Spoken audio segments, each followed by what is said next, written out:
प्रभु चरित्र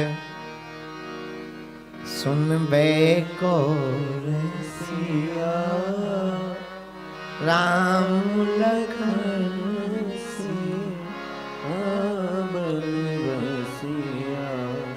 श्री राम जय राम जय जय राम। बोलो श्री राम जय राम।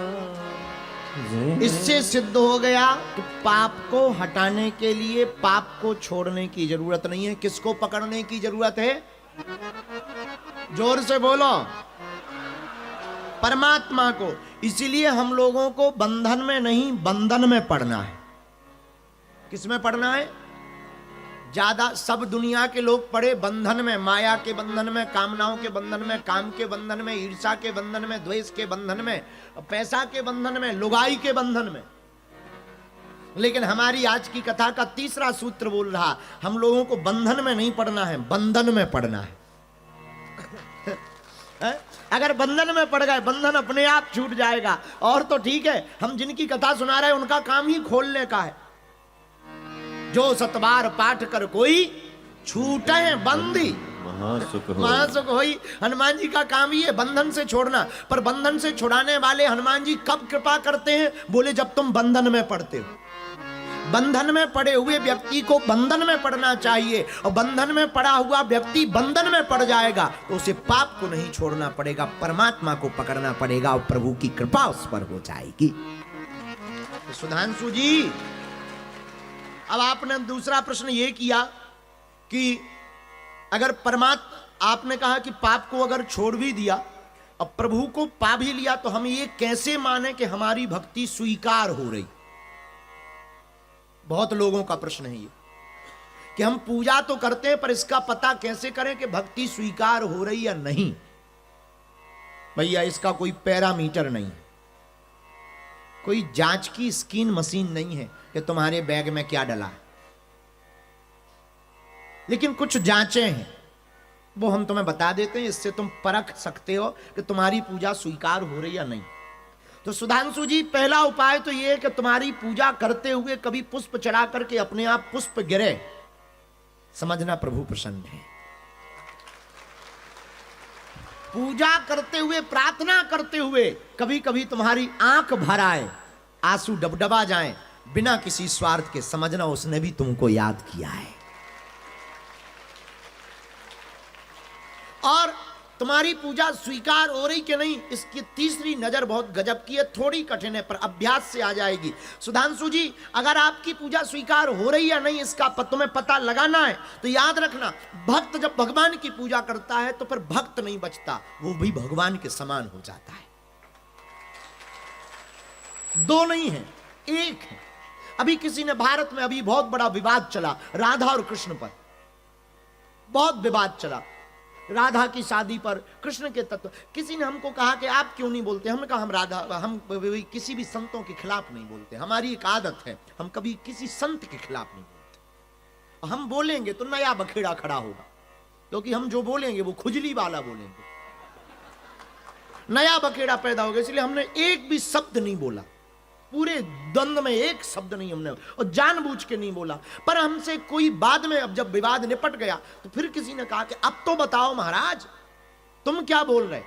हमने कहा बुरा मत मानिए, विवाह दो लोगों में होता है, एक में नहीं होता। विवाह दो लोगों में होता है, एक में नहीं होता। राधा तत्व और कृष्ण तत्व दोनों एक है। राधा का जो तत्व है वो कृष्ण का तत्व है, कृष्ण का जो तत्व है वो राधा है। राधा का तत्व कृष्ण है, कृष्ण का तत्व राधा है। दोनों अलग नहीं है, दोनों फोटो कॉपी है। और दोनों फोटो कॉपी दो फोटो कैसे मानी जाएगी? और जब दोनों ही मानी जाएगी तो विवाह कैसे हो? इसलिए सुधांशु जी, आपने जो प्रश्न किया है कि हमारी भक्ति स्वीकार हो रही, इसका पता कैसे कर? मेरे पागल, तुम एक बात नोट करो, तुम भक्त हुए या नहीं इसका पहले पता करो। और अगर तुम भक्त हो गए तो ये तय है कि अब तुम नहीं बचे। रामायण कहती, वही जाने जी देह जनाई, जानत तुम ही हुई जाई। लोग अपने गुरु को गोविंद के समान पूछते। क्यों पूछते?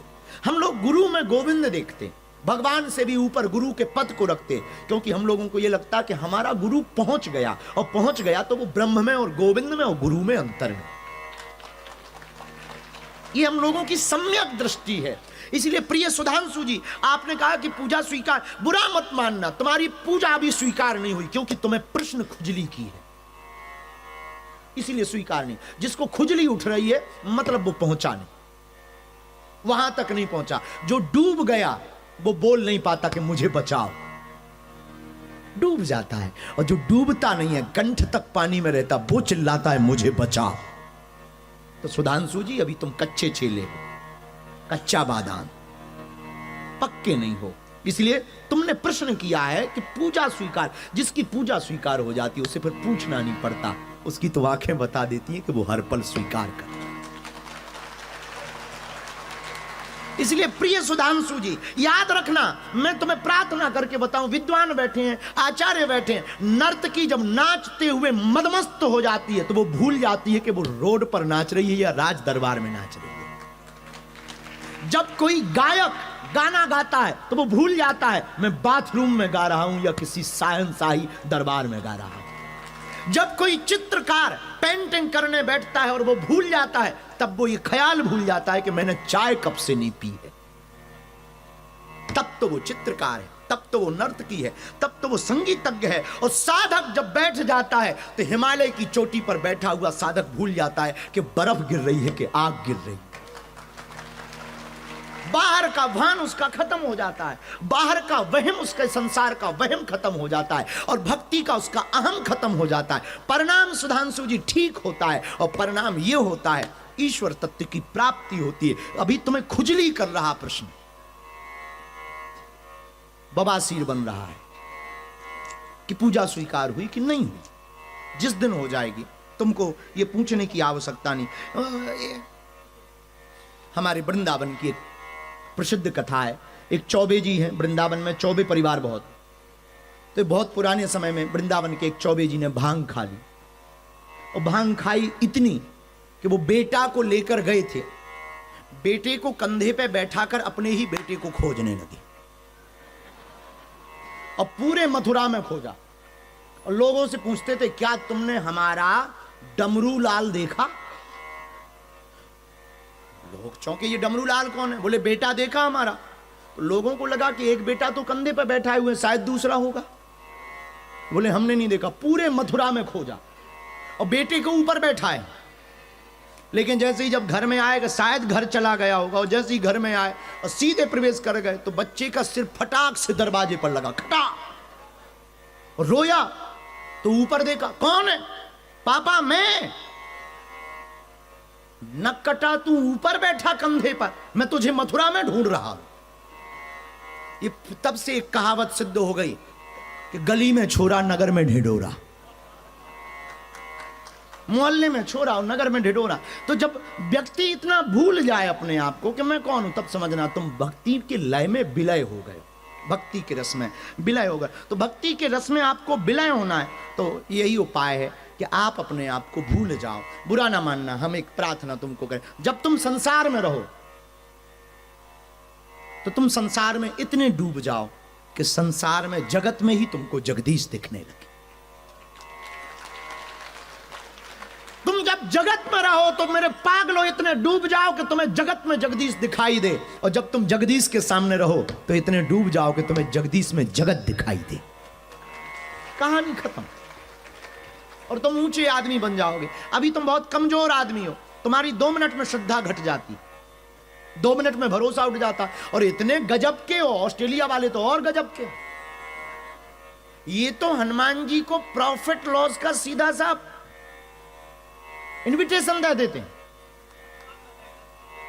धन्य पागलो, गजब की बात है। क्या गजब का अनुबंध करते हैं, कॉन्ट्रैक्ट कहते हैं अंग्रेजी में। बच्ची की शादी हो जाए तो मैं बागेश्वर धाम पे 6 किलो लड्डू चढ़ाऊं, मतलब हनुमान जी तुम्हारे लड्डू के भूखे हैं। मतलब शादी ना हो तो लड्डू कैंसर। क्या गजब का कॉन्ट्रैक्ट है साहब, क्या गजब का बिजनेस चल रहा है।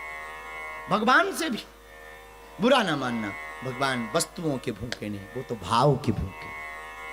अपने मुंह से भगवान कहते हैं, भाव का भूखा हूं मैं, भाव ही एक सार है, भाव से जो मुझको भजे सुभाव से बेड़ा पार है। भाव बिन कुछ भी दे तो मैं कभी लेता नहीं, भाव पूरत तेरी ही करती मुझे लाचार है। बांध लेते भक्त मुझको भाव की जंजीर में, इसलिए इस भूमि पर होता मेरा अवतार है।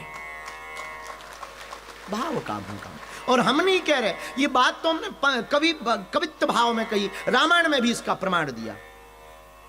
भगवान राम ही केवल प्रेम प्यारा, जान ले जो, गोस्वामी जी कहते हैं जान लेव जो जाननिहारा। राम जी को केवल प्रेम प्रिय है। इसलिए प्रिय सुधांशु जी, हम तुम्हें एक नया सूत्र और देना चाहते हैं। तुम अभी भी संसार में अर्थ खोज रहे हो, तुम्हें परमार्थ खोजना चाहिए।